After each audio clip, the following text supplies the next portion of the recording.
রমজানে সকাল ৯টা থেকে ৩:৩০ পর্যন্ত চলবে সরকারি অফিস।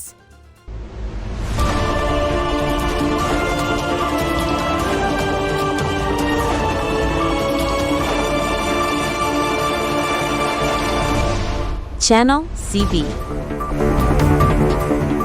আসন্ন পবিত্র রমজান মাস উপলক্ষে সরকারি অফিসের নতুন সময়সূচি নির্ধারণ করেছে অন্তর্বর্তী সরকার।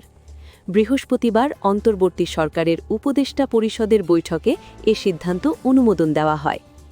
তেজগাঁওয়ে প্রধান উপদেষ্টার কার্যালয়ে অনুষ্ঠিত এই বৈঠকে সভাপতিত্ব করেন প্রধান উপদেষ্টা অধ্যাপক মোহাম্মদ ইউনুস। নতুন সিদ্ধান্ত অনুযায়ী রমজান মাসে দেশের সব সরকারি, আধা সরকারি, স্বায়ত্তশাসিত ও আধা স্বায়ত্তশাসিত প্রতিষ্ঠানে অফিস চলবে সকাল ৯টা থেকে বেলা ৩:৩০ পর্যন্ত। এ সময়ের মধ্যে জোহরের নামাজের জন্য বেলা ১টা থেকে সোয়া ১টা পর্যন্ত বিরতি রাখা হবে।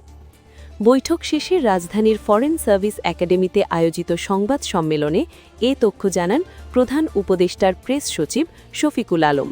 তিনি বলেন, উপদেষ্টা পরিষদের অনুমোদনের পর নিয়ম অনুযায়ী জনপ্রশাসন মন্ত্রণালয় শিগগিরই প্রজ্ঞাপন জারি করে আনুষ্ঠানিকভাবে এই সিদ্ধান্ত জানাবে।